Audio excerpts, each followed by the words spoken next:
বুঝাইলে বোঝেস না তুই কোন জঙ্গলের পাখি রে, আজ মন মোর চঞ্চল রে। কাঁচা বাঁশের খাট বাঁধিবে শুকনো পাতের ডোর, কাঁচা বাঁশের খাট বাঁধিবে শুকনো পাতের ডোর। এমন করে বাঁধবে রে মন চলবে না তোর জোর রে, আজ মন মোর চঞ্চল রে, আজ মন মোর চঞ্চল রে ভাই ঝরে দুটি আখি। বুঝাইলে বোঝিস না তুই কোন জঙ্গলের পাখি রে, আজ মন মোর চঞ্চল রে। গরম পানি বরের পাতায় মন তোকে গোসল করাবে, গরম পানি বরের পাতায় মন তোকে গোসল করাবে। গোসল করাইয়া মন তোকে কাফন পরাবে রে, আজ মন মোর চঞ্চল রে। কাফন পরাইয়া মন তোর জানাজা পড়িবে, কাফন পরাইয়া মন তোর জানাজা পড়িবে।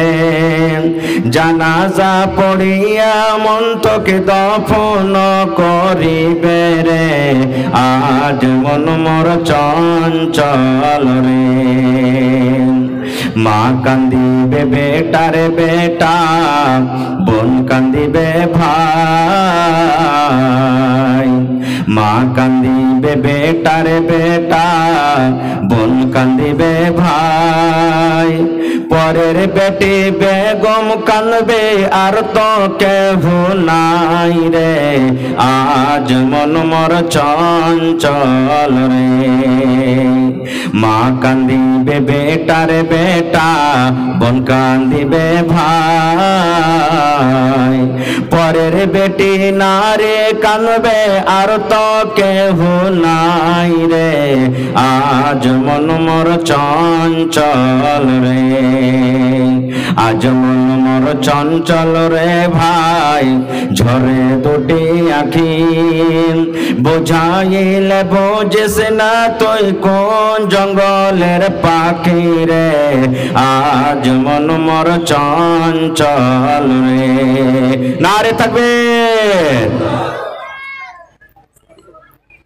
আজকে জলসার যোগ্যতম শ্রদ্ধেয় সভাপতি সাহেব, উপস্থিত উলামায়ে কেরাম, সামনে বসে থাকা ইসলাম দরদি দিন দরদি ভাই ও বাবাজিরা, পর্দানাসীন মায়েরা এবং খালারা, সমস্ত তারিফ ও গুণগান সেই মহান আল্লাহ তাবারাক ওয়া তাআলার জন্য, যে মহান আল্লাহ তাবারাক ওয়া তাআলা আজকে আমাদেরকে এই হিফজুল কোরআন মাদ্রাসার প্রাঙ্গণে নরম গরম বিছানাকে ত্যাগ করে এই পিন্ডালের তলাতে একত্রিত হয়ে বসে কিছু বলার ও শোনার তৌফিক দিয়েছেন।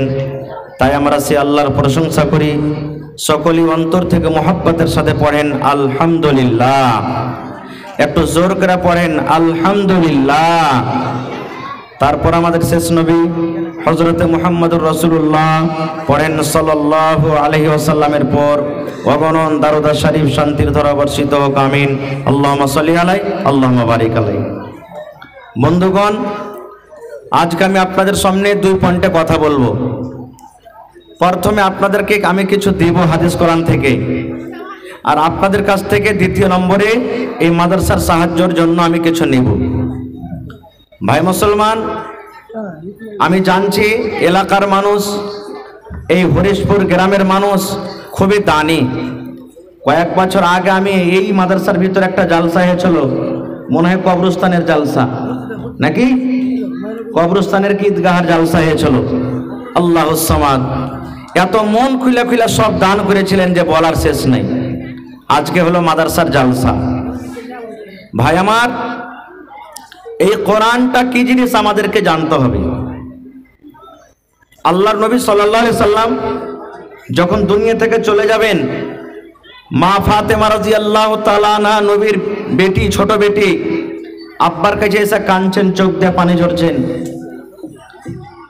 নবীজি চোখের পানি দেখে বলছেন, মা তুমি কেন কাঁদো, কারণটা কি?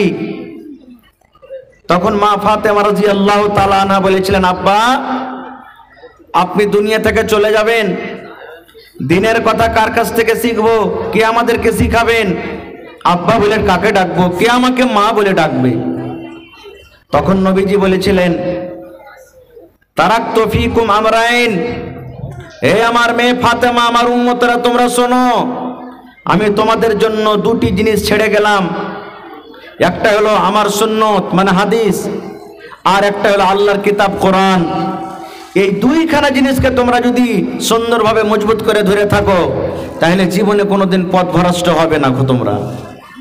ভাই মুসলমান, আজকে এই বর্তমান যুগে যারা মাদ্রাসাতে পড়ালেখা করে, যারা কোরআন মাজিদ পড়ালেখা করে, আমরা বেশিরভাগই সমাজের মানুষ মুসলমান তাকে হ্যাকরতের নজরে দেখছি, ছোট নজরে দেখছি, নাকি ছোট নজরে দেখছি। এটা হলো ফকিরে তালিম, ফকিরে পড়া। কিন্তু আপনারা এখানে যত লোক আছেন সব জ্ঞানী হুঁশিয়ার বুদ্ধিজীবী মানুষ আছেন। আপনারা দেখবেন এই বছরে এই বিহার সরকারকে ধন্যবাদ জানাই। বিহার সরকার যিনি আমাদের আছেন শ্রী নীতিশ কুমার, তাকে ধন্যবাদ জানাই যে এই বছরে যত মৌলভী সাহেবেরা খাস করে নৌকরি পেয়েছে, মনে হয় ইয়ার আগে জীবনে কোনোদিন নৌকরি পায়নি। আর সব জানেন স্ট্যান্ডার্ড একবারে বিপিএসসি পাস করে চাকরি পেয়েছে। আজকে কোনো মাদ্রাসা যদি সরকারি হয়ে যায় তো আমরা কি বলি, সরকারি মাদ্রাসা ফের চান্দা কিসের? সরকারি মাদ্রাসাতে চান্দা ফের কিসের? কেমন চান্দা লাগবে? ভাই আমার, জানছেন আপনি আমাদের এই সীমাঞ্চলে মোটামুটি 1000 মানুষের যদি চাকরি হয়ে থাকে তো বলাটা মনে হয় আমার বেশি হবে না। 1000-এ যদি চাহেন তো বোঝেন 800টাই মৌলভী সাহেবই হবে। কি আর মাদ্রাসার ডিগ্রি, মৌলভী সাহেব বলতে মাদ্রাসার ডিগ্রি। এটা নয় যে আমি মাদ্রাসাতে 10 বছর পড়বো তাহলে আমাকে মৌলভী সাহেব বলা হবে। একটা লোক স্কুলে পড়ছে কিন্তু ও মাদ্রাসা থেকে ডিগ্রি করছে, তো ওকে না মৌলভী বলবেন? আপনি বলবেন না ভাই, বলবেন না? ওকে মৌলভী সাহেব বলবেন আপনি।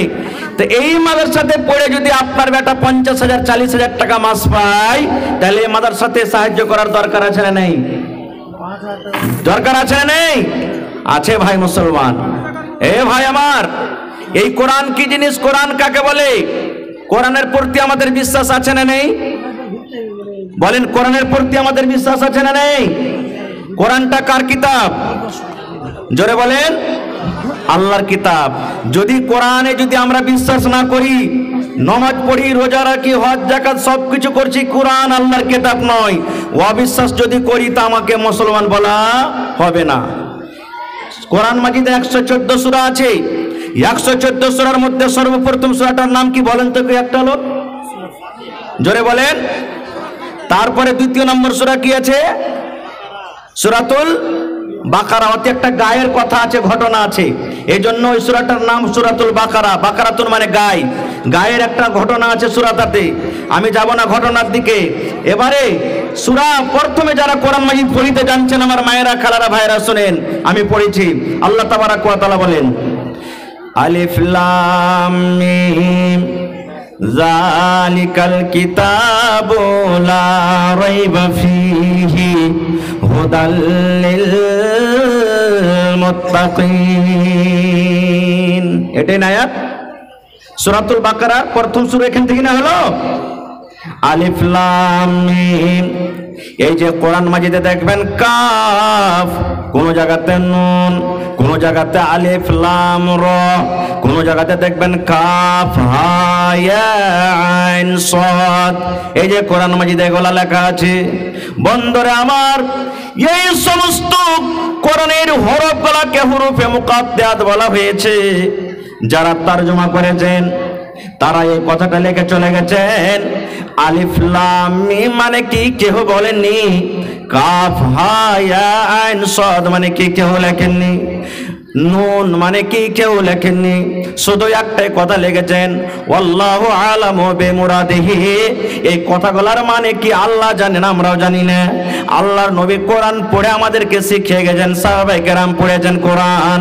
কিন্তু মুসলমান, এই কোরআনের মানে যে আলিফ লাম মিম মানে কি নবীজি নিজেও বলেননি। আল্লাহ তাবারাক ওয়া তাআলা এগুলোর মানা মতলব নিজের কাছে রেখেছেন। এবার তারপরে দ্বিতীয় নম্বর আয়াত আল্লাহ বলছেন, আরে দুনিয়ার মানুষ তোমরা শুনে নাও, আমি আল্লাহ তাবারাক ওয়া তাআলা তোমাদেরকে 23 পারা কোরআন মাজিদ দান করলাম রে। এরে দুনিয়ার মানুষ তোমরা শুনে নাও, তোমাদেরকে কোরআনটা পড়ার আগে জানতে হবে এই কোরআনটা হলো কি। তোমাদেরকে কোরআন মাজিদ পড়ার আগে জানতে হবে কোরআনটা হলো কার কিতাব, এই কোরআনের মধ্যে কি লুকিয়ে আছে, কোরআন পড়ে কি লাভ আছে। এই কোরআনটা আল্লাহর কিতাব কি কোনো কিসসা কাহিনী লেখা আছে, এই কোনো কিতাবটা কোনো জাদুকর লিখেছে নাকি, এই কোরআনটাকে কোনো ইনসান লিখেছে, এই কোরআনটাকে কোনো জিনে লিখেছে। আল্লাহ নিজে বলছেন, দুনিয়ার মানুষ রে, জালিকাল কিতাব লা রাইবা ফিহি। এই কোরআনটা একটা এমনই কিতাব, কোরআনটা একটা এমনই বই যাতে কোনো রকমের শক নাই, শোভা নাই, যাতে কোনো রকমের সন্দেহ নাই যে এটা আল্লাহর কিতাব কে মানুষের কিতাব, এটা আল্লাহর কিতাব কে জিনের কিতাব, এটা আল্লাহর কিতাব কে জাদুকরের কিতাব। তারপরে আল্লাহ বলছেন, দুনিয়ার মানুষ রে, হুদাল লিল মুত্তাকিন। এই কোরআন মাজিদে হিদায়াত আছে মুত্তাকির জন্য, এই কোরআন মাজিদে হিদায়াত আছে পরেজগারের জন্য। কোরআন যত পড়বেন তত মানুষ হিদায়াত পেয়ে যাবে। আপনাকে ভোগ লেগেছে, আপনাকে ক্ষুধা লেগেছে, ভাত খাবেন পেট ভরে যাবে, রুটি খাবেন পেট ভরে যাবে, জিলাপি খাবেন পেট ভরে যাবে। দুনিয়ার ভালো যেগুলো আল্লাহ রাব্বুল আলামিন হালাল করেছেন সেই খানা খেতে গেলে পেট ভরে যাবে রে মুসলমান। কিন্তু আল্লাহ তাবারাক ওয়া তাআলা বলেন, দুনিয়ার মানুষ রে, একটা মুত্তাকি পরেজগারের জন্য শুধু ভাত খেয়ে পেট ভরবে না, তাকে রুটি খেয়ে পেট ভরবে না, নাস্তা খেয়ে তার পেট ভরবে না। এই দুনিয়ার মানুষ, হুদাল লিল মুত্তাকিন।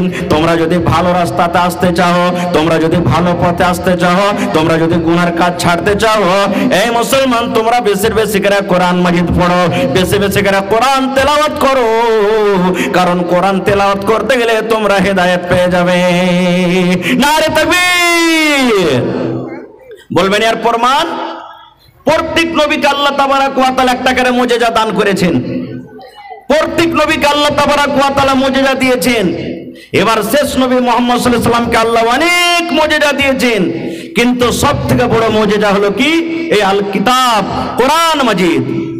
আপনারা সবাই জানছেন, নবীজি মক্কা নগরে জন্ম নিয়েছেন। মক্কার লোকের ভাষা জুবান কি, ইংরেজি, নেপালি না আরবি? জোরে বলেন। আরবি ভাষা। আল্লাহ তাবারাক ওয়া তাআলা কোরআন মাজিদও দিয়েছেন ওখানে আরবিতে। কেন? আরবের ভিতরে বড় বড় শায়ের তারা আরবিতে কথা বলতো, আরবিতে কিতাব লিখেছে। তারা নিজে নিজে অহংকারী করে বলতো যে এই গোটা দুনিয়ার ভিতরে আমরা যেভাবে আরবি বলতে পারবো, দুনিয়ার কোনো মানুষ আরবি বলতে পারবে না। খুব আল্লাহ তাদের চ্যালেঞ্জ করে আল্লাহ আল কিতাব আল কোরআনুল মাজিদ আল্লাহ তাবারাক ওয়া তাআলা নাজিল করে দিলেন নবীর পরে। আর আল্লাহ চ্যালেঞ্জ করলেন, এই মক্কার লোক, তোমরা মনে করছো যে আমরা সব থেকে বড় বিদ্বান, তোমরা মনে করছো সব থেকে আমরা বড় আরবি কথা বলতে পারি, আমাদের থেকে আগে আরবি কেউ বলতে পারবে না। দেখি তোরা কোন মায়ের বেটা আছিস, একটা সূরা গালা বানিয়ে দেখাতো তোরা। আল্লাহ চ্যালেঞ্জ করলেন, একটা সূরা বানিয়ে দেখা। আর এই একটা সূরা বানানোর কথা একটা আয়াত গালায় বানিয়ে দেখা। এবার বলেন, কিয়ামত পর্যন্ত এই যে দেখেন আল্লাহ তাবারাক ওয়া তাআলা ওয়াদা করেছেন যে আমি কোরআনের হেফাজত করব। এই দুনিয়ার মানুষ, আমি আল্লাহ কোরআনকে নাজিল করেছি, কোরআনের হেফাজত আমি আল্লাহ করব। এখন পর্যন্ত একটা জের জাবার হটেছে? জোরে বলেন, একটা হরফ ঘটেছে? আল্লাহ কেমন করে হেফাজত করবে জানেন? আল্লাহ ডাইরেক্ট হেফাজত করতে আসবেন না, আপনাদের দ্বারাতে আল্লাহ তাবারাক ওয়া তাআলা হেফাজত করিয়ে নেবেন। দেখবেন দুনিয়াতে দু চোখের নাবিনা অন্ধ মানুষ হাফিজে কোরআন, এরকম আছে না নেই? হানা বলেন, আছে না নেই? ও তো জানে না যে লামটা কেমন, কাপটা কেমন হয়, তাটা কেমন হয়, ও জানে না। কিন্তু আল্লাহ তাবারাক ওয়া তাআলা তাকে এমন জ্ঞান বুদ্ধি দিয়েছে যে গোটা 30 পারা কোরআন মাজিদের একবারে হাফিজে কোরআন হয়ে গেছে। সেই হাফিজে কোরআন। আজকে আমরা মুসলমান ঘরে ঘরে বাড়িতে বাড়িতে তো কোরআন পড়িতে জানছি, কিন্তু কোরআনের মানা মতলব আমরা জানি না, কোরআন বুঝতেও আমরা চাই না। একটা গল্প বলছি, আমরা কতটুক মুসলমান কোরআন পড়িতে জানি আর বুঝতে জানি। একটা গল্প শুনেন। কেউ মনে নিবেন না কথাটা, শুধু বুঝার জন্য। একটা মসজিদের ইমাম সাহেব নামাজ পড়াইছেন, মসজিদে আছেন, মসজিদে নামাজ পড়াইছেন। এবার ফজরের টাইমে ইমাম সাহেব সূরা ইয়াসিন তেলাওয়াত করতে শুরু করে দিয়েছেন। কোরআন একটা সূরা আছে সূরা ইয়াসিন না, ইয়াসিন ওয়াল কোরআনিল হাকিম শুরু করে দিয়েছে। এবার মসজিদের যে খাজিন, ওর নাম হলো বাবর। ওর নাম হলো কি? বাবর। ই নামাজ পড়ছে আর ফুলছে ভিতরে ভিতরে, সালার বেটা সালা ইমাম, তোর বাড়তে তোকে আমি খাওয়াচ্ছি, হার বাড়তে তুই জাগির আছিস, তোকে বেতন আমি দিচ্ছি মাসে মাসে, আর তুই আমার নামটা নমাজে না লিয়ে ওই ইয়াসিন যে টাকা দেন একদিন জীবন একটা টাকা একদিন খাওয়াই না, ওর নমাজে নাম লিলে। ই ভাই ফজরের পর নামাজ জজ পড়ে যা, বার তোর বউ বেটিকে কইছে, রে মুলবি সাহেব বাড়িতে আসবে, ইমাম সাহেব ওকে খাইতে দিবি না, খানা বন্ধ। যদি কেউ খাইতে দিয়ে দিস ওকে বাড়ি ছাড়া করে দেবো। এক একটা গার্জিয়ান টাইট থাকছে না, থাকে না, বাড়ির বউ বেটি সব কইছে, বারে কি হয়ে গেল জি, ইমাম সাহেবটাকে খাইতে দেবে না। ইমাম সাহেব খাইতে যায়, কেরা চৌকিতে বসে আছে, ওহার পর দেখছে খাইতে দাও খাইতে দাও খাইতে দাও, ব্যাপার কি খাইতে দেয় না কেউ। এবার কিছুক্ষণ সময় যখন কেটে গেল, তখন একটা বউ কেটাকে বলছে যে, খালা খাইতে দাও না, কি ব্যাপার এতক্ষণ হয়ে গেল খাবার হয়নি? তখন বলছে যে, মুলি সাহেব খাবার তো হয়ে গেছে, কিন্তু আমার শ্বশুর বলে গেছে যে মুলবিকে খাইতে দিবি না যতক্ষণ আমি না পারমিশন দেবো। বলছে কেন, কি হয়েছে? বলছে ওই জানে, আমার শ্বশুরই জানে। এবার কোন দিক থেকে ঘুরতে ফুরতে ওর শ্বশুর মানে ওই বাবুর বাড়িতে চলে এসেছেন। আসার পর তখন বলছে যে, কি ব্যাপার, আমাকে খেতে দিতে মানা করেছো বউ বেটাকে, কারণটা কি?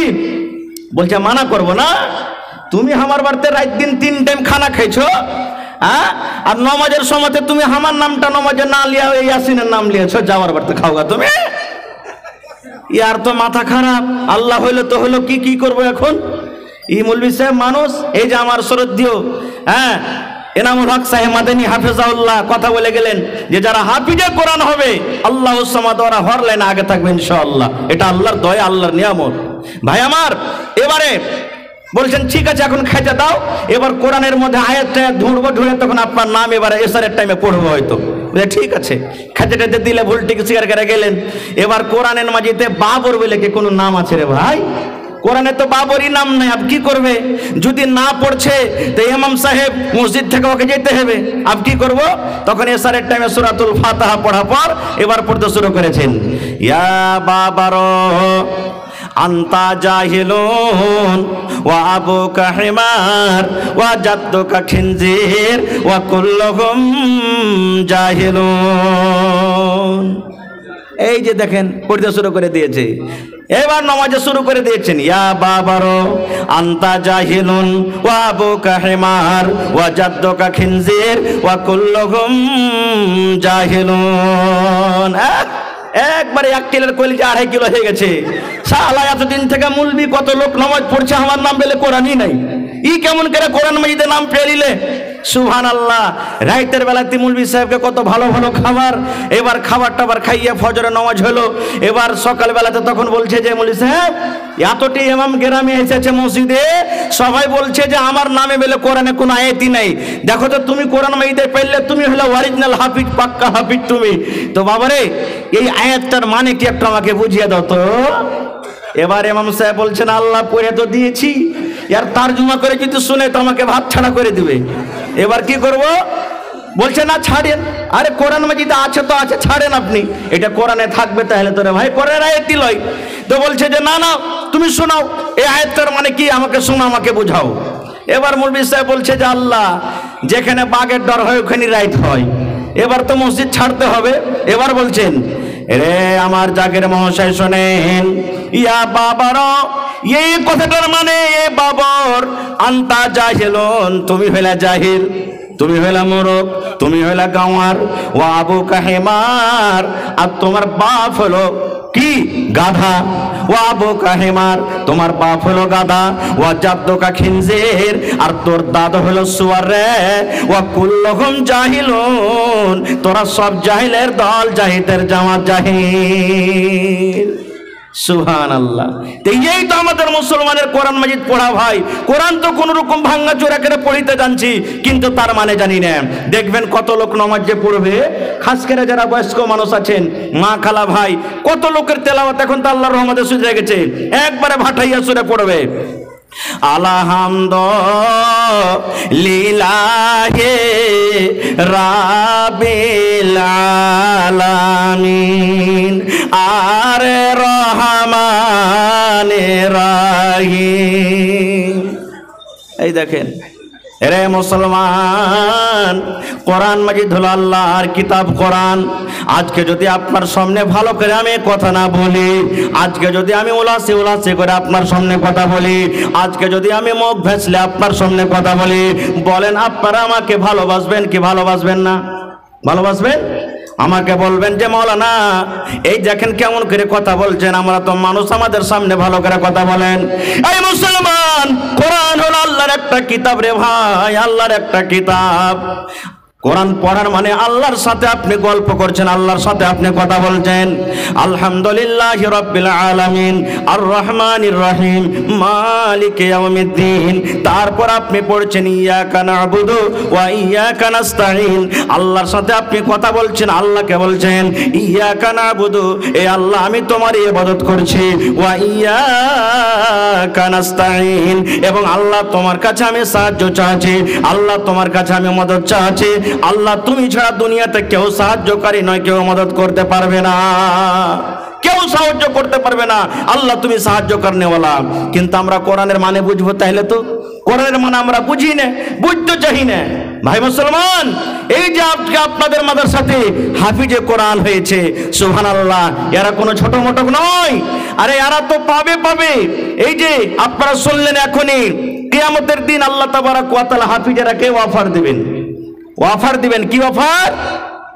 আজকে যে জালসার যারা কমিটি আছেন, এই জালসা যারা লাগিয়েছেন, মাদ্রাসার যারা সেক্রেটারি, সদর, মেম্বার, দেখলেন হাফিজের মাথাতে কি দেওয়া হলো? কাপড় দিয়ে বাঁধা হলো, পাগড়ি দেওয়া হলো, হয়তো জামা কাপড় দিয়েছে, লাঠিয়ে দেওয়া হলো নাকি?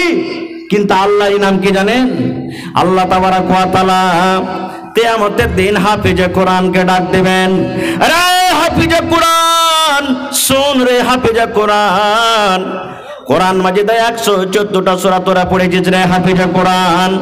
114টা সূরার মধ্যে যে 6666 কিংবা তার থেকে বেশি আয়াত আছে, আল্লাহ রাব্বুল আলামিন হাফিজে কোরআনকে বলবেন, আরে হাফিজে কোরআন তোমরা একটা করে আয়াত পড়ো, আর একটা করে তোমরা সিঁড়ি উপরে চলে যাও, একটা করে তোমরা আয়াত পড়ো, একটা করে সিঁড়ি তোমরা উপরে চলে যাও।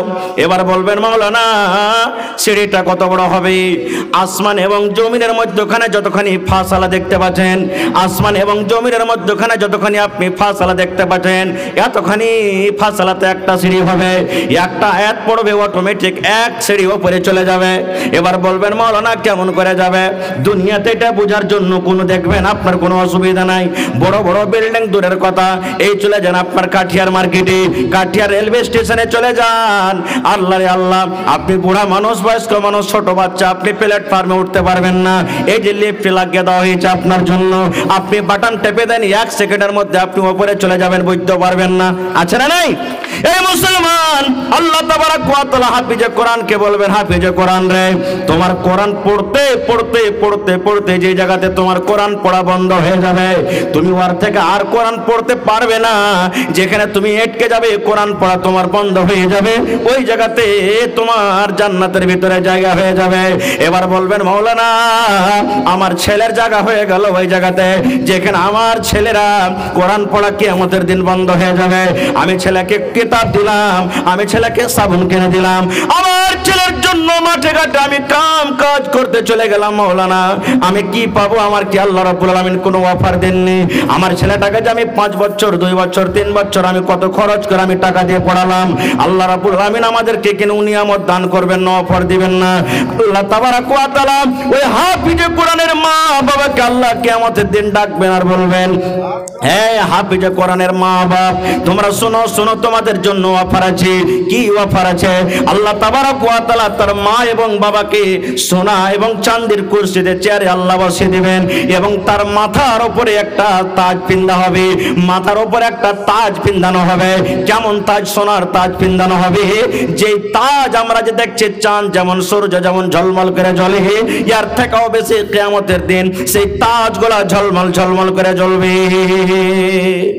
সুবহানাল্লাহ। আরো অনেক ফজিলত আছে ভাই, আমি ওদিকে যাব না। তবে এই হাফিজে কোরআন সুবহানাল্লাহ কি জিনিস।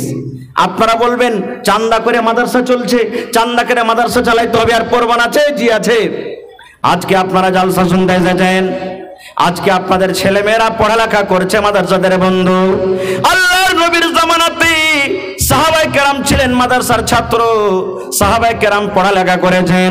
আপনারা যেমন বড় বড় মানুষ জালসা শুনতে এসেছেন, কিছু নিয়ে যাব, কিছু শুনে যাব। হযরত ওমর রাদিয়াল্লাহু তাআলা আনহু আল্লাহ নবীর ছাত্র, হযরত আবু বকর রাদিয়াল্লাহু তাআলা আনহু আল্লাহ নবীর ছাত্র, হযরত ওসমান রাদিয়াল্লাহু তাআলা আনহু আল্লাহ নবীর ছাত্র। বড় বড় সাহাবায়ে কেরাম নবীর জামানাতে নবীর কাছে এসে ইলম শিক্ষা করেছেন। এরা মুসলমান, এত বড় বড় সাহাবায়ে কেরাম ইলম শিখেছেন। আজকে আমরা মুসলমান, সেই সাহাবের কাছ থেকে আজকে আমরা আস্তে আস্তে আস্তে করে আজকে আমরা কোরআন পেয়েছি। ভাই আমার, আল্লাহ রাসূল সাল্লাল্লাহু আলাইহি ওয়াসাল্লাম এলান করে দিলেন, ও আমার সাহাবীরা শুনে নাও, আমার এই পাঞ্জুরি আমার মাদ্রাসাতে আমার এই সুফারা যারা আছে ৭০ জন ৮০ জন আছেন, কোন টাইমে আরো বেশি হয়ে যেত। যার বাড়িতে 2 জনের খানা আছে, 3 জন তালিব ইলমকে তোমরা বাড়িতে নিয়ে চলে যাও। যার বাড়িতে 4 জনের খানা আছে, তোমরা 5 জন তালিব ইলমকে বাড়িতে নিয়ে চলে যাও। যে লোক একজনকে খাওয়াইতে পারবে, সেই লোকটা 2টা তালিব ইলমকে নিয়ে চলে যাবে। এরকম ভাবে সাহাবায়ে কেরাম জাকির রেখেছিলেন। এবং শুধু তা নয়, আল্লাহুস সামাদ, আল্লাহ রাসূল সাল্লাল্লাহু আলাইহি ওয়াসাল্লামের জন্য এবার দান আসতক, আল্লাহ রাসূল সাল্লাল্লাহু আলাইহি ওয়াসাল্লামের জন্য হাদিয়া আসতক, আল্লাহ রাসূল সাল্লাল্লাহু আলাইহি ওয়াসাল্লামের জন্য সাদকা আসতক। যখন সাদকার মাল নবীর কাছে আসতক, এবার নবীজি সাদকার মাল খেতেন না। নবীজি ওই মাদ্রাসার ছাত্র যারা আসহাবে সুফফা ছিলেন, তাদের মধ্যে নবীজি সাদকার মাল বেঁটে দিতেন, তাদের মধ্যে নবীজি বন্টন করে দিতেন। আর ওই সাহাবীরাকে বলতেন তোমরা মিলে ঝিলে তোমরা খাও। তাহলে বুঝা গেল কি, আল্লাহ নবীর জামানা তো সাদকাতে, সাদকার মালে, সাদকার টাকাতে মাদ্রাসা চলেছে। কিন্তু ভাই মুসলমান, আজকে আমরা এত হতভাগা মুসলমান হয়েছি যে আজকে আমরা ছেলে মেয়েরাকে মাদ্রাসাতে আমরা পড়িয়ে দিই না। ভাই, বেটাকে ইঞ্জিনিয়ার বানান, মাস্টার বানান, প্রফেসর বানান, ডাক্তার বানান, আপনি বড় বড় আপনি যা ইচ্ছা আপনি তাই করেন। কিন্তু মুসলমান রে, আমরা হইলাম মুসলমান, আমাদের বাড়িতে কোরআন হওয়া চাই। আমরা হইলাম মুসলমান ধর্ম, আমরা মুসলমান, ইসলাম ধর্ম, ইসলাম মাযহাবকে আমরা মাননেওয়ালা। এই জন্য প্রথম বুনিয়াদি তালিম আমাদেরকে, ছেলেদেরকে মেয়েদেরকে আমাদেরকে দ্বীনি শিক্ষা দিতে হবে ভাই মুসলমান। কারণ আজকে যদি আমরা দ্বীনি শিক্ষা না দিই, তাহলে কাল হয়ে আমার জন্য, আপনার জন্য আমার ছেলেরা কেমন করে দোয়া করবে? যে রাসূলের হাদিস আছে, যখন লোক মরে যাবে তার সমস্ত আমল বন্ধ হয়ে যায়, ইল্লা মিন সালাসাতিন, 3টা আমল ছাড়া, 3টা আমল ছাড়া সমস্ত আমল বন্ধ হয়ে যায়। তার মধ্যে একটা কি আছে জানেন? ওয়ালাদুন সালিহুন ইয়াদউ লাহু, নেককার বেটা বেটি দুনিয়াতে আপনি রেখে গেছেন। ওই ছেলেরা যখন আপনার মরে যাওয়ার পর কবরেতে শুতে আছেন, ওই নেককার ছেলে মেয়ে যখন আপনার জন্য দোয়া করবে, আল্লাহ আমার মা বাপ কবরের ভিতরে শুতে আছে, আল্লাহ আমি জানি না আমার মা বাবা কবরে কেমন হয়ে আছে, আল্লাহ আমি তার জন্য দোয়া করছি, আল্লাহ জীবনের গুনাহ খাতাকে মাফ করে দাও, আল্লাহ আমি তাদের জন্য দান করছি, আমার মা বাবার কবরে আল্লাহ অনলাইন এই দানটাকে তুমি পৌঁছিয়ে দাও। কিন্তু এবার বলেন, নিজে যদি না জানি দোয়া করতে, মা বাবার জন্য কেমন করে করব ভাই? কেমন করে করব? এক এমবিবিএস ডাক্তার ডাক্তারি করছেন, বাপ পড়িয়ে লেখিয়ে জমি জায়গা বিক্রি করে সুবহানাল্লাহ তাকে ডাক্তার করেছেন। বাপ মারা গেছেন, মরার খবর শুনে, আব্বাজানের খবর শুনে ডাক্তার সাহেব বাড়িতে এসেছেন। সাববান্দি হয়ে গেছে, কাতার লেগে গেছে, জানাজার নামাজ এবার শুরু হবে। ইমাম সাহেব বলছেন, ডাক্তার সাহেব আপনি আসেন, আপনার আব্বার জানাজার নামাজ আপনি আজকে পড়ান, কারণ আপনি হলেন তার ছেলে, আর আপনি বেশি হক রাখেন যে আপনি নিজের বাপের জানাজা পড়বেন। যখন কথাটা বলা, ডাক্তার সাহেবের চোখ দিয়ে ঝরঝর ঝরঝর করে পানি ঝরতে শুরু হয়েছে। গ্রামের লোক বলছেন, ডাক্তার সাহেব আপনি কেন কাঁদছেন? কারণ কান্দার কারণটা কি? কেন কাঁদছেন? বাপ মারা গেছে, তার মায়াতে আপনি কাঁদছেন নাকি? সুবহানাল্লাহ। এবার ডাক্তার সাহেব কি উত্তর দেখেন জানেন? রে গ্রামের মানুষ, আমি এই জন্য কান্দি, আমার আব্বা জান মারা গেছে, এই জন্য আমি কান্দি না রে, এই জন্য আমি কান্দি, আমার আব্বা জান 2 বিঘা 3 বিঘা জমিন বিক্রি করে আমাকে ডাক্তার করেছেন, আজকে আমি বড় ডাক্তার, এমবিবিএস এমবিএ ডাক্তার হয়েছে, মাসে আমি 2 লক্ষ 3 লক্ষ 5 লক্ষ টাকা ইনকাম করি। কিন্তু ওরে সুবহানাল্লাহ, আমার আব্বা জান আমাকে এমন তালিম দিয়েছেন, আমার আব্বা জান এমন আমাকে জ্ঞান শিখিয়েছেন, আজকে আমার আব্বা জানের জানাজার পড়ার যখন কথাটা এলো, আমি আব্বার জানাজা কেমন করে পড়াবো, জানাজার দোয়া কিভাবে পড়ে উপকৃত হয়, আমি ডাক্তার হয়ে গেছি কিন্তু জানাজার দোয়াটা আমি পড়তে পারবো না। রে মুসলমান, এরকম কত মুসলমান আছে মসজিদের ভিতরে চলে যাবেন, 5 ওয়াক্ত নামাজ পড়ে কিন্তু নামাজের নিয়ম কানুন জানে না। কত মুসাল্লিগুন আছেন জানাজাতে খাড়া হয়ে গেছেন, শ্বশুর মারা গেছে, দাদু মারা গেছে, গ্রামের মন্ডল মারা গেছে, মা মারা গেছে, জানাজার নামাজে লাইন সাফ বান্দি হয়ে আছে, কিন্তু জানাজার নামাজ কেমন করে পড়বে আমরা মুসলমান জানি না। এই জন্য মুসলমান বলি আপনাকে, আপনি এক টাইম কম খান, আপনি এক টাইম কম খান, হপ্তাতে 4 দিন 5 দিন মাছ মাংস না খেয়ে মুসলমান, হপ্তাতে আপনি 1 দিন মাংস খান, যদি নাও পারেন শাক দেয়া খান, শাক দিয়ে রুটি খান, ভাত খান, কিন্তু মুসলমান ওই টাকা বাঁচিয়ে বাঁচিয়ে বাঁচিয়ে নিজের ছেলেরাকে আপনি তালিম দেন। আপনার ইচ্ছা আছে আমি স্কুলে পড়াবো, স্কুলে পড়ান, আপনার ইচ্ছা আছে আমি ছেলেরাকে মাদ্রাসাতে পড়াবো, মাদ্রাসাতে পড়ান, যে জায়গাতে আপনি ইচ্ছা পড়ান, কিন্তু মুসলমানের প্রথম দিনই তালিম ছেলেকে আপনি দেন, প্রথম শিক্ষা আপনি ছেলেরাকে দেন। কারণ আপনারা আমরা জানি বাড়িতে আমাদের কুঠি আছে, মায়েরা খালারা যখন কুঠি বানায়, এবার যখন কাঁচা হয়ে থাকে লেওয়া দেয় কুঠিতে, যেই দিকে মোড় দেবে সেই দিকে মরবে, মরবে না মরবে না? এবার কুঠিটার লেওয়া যখন শুকিয়ে যাবে তখন কি আর মা খালারা মরতে পারবে? পারবে? ভাব মরবে না। এই মতো ছোট বাচ্চা, ছোট মাসুম ছেলের দিমাগ থাকে রে মুসলমান, ছোট থেকে যেটা তার দিমাগে ভরে দিবেন সেটা কিন্তু বসে যাবে। এই জন্য মুসলমান আজকে আপনাকে ওয়াদা করতে হবে, আল্লাহ রে আমাকে তুমি 3টা বেটা দিয়েছো, কম করে 1টা বেটাকে আমি মাদ্রাসাতে পড়াবো। আল্লাহ 2খানা আমাকে বেটা দান করেছো, আল্লাহ 1টা বেটাকে কম করে আমি মাদ্রাসাতে পড়াবো। ভাই মানুষের জীবনের কমই নাই, মানুষ আজকে আমরা আছি, কালকে দুনিয়া থেকে আমরা চলে যেতে পারি, কিন্তু দুনিয়া থেকে যাওয়ার পর আপনি যখন কবরে থাকবেন, আপনার জন্য দোয়া করনেওয়ালা যদি কেউ না হয়, সেই দিন আফসোস করে বলবেন, আল্লাহ রে কেন আমি মাওলানার যে কথা শুনিনি, আল্লাহ কেন আমার ছেলেরাকে আল্লাহ দিনদার করেনি, আল্লাহ কেন আমার ছেলেরাকে একটা ভালো করে আমি মাদ্রাসাতে পড়ালেখা করাইনি।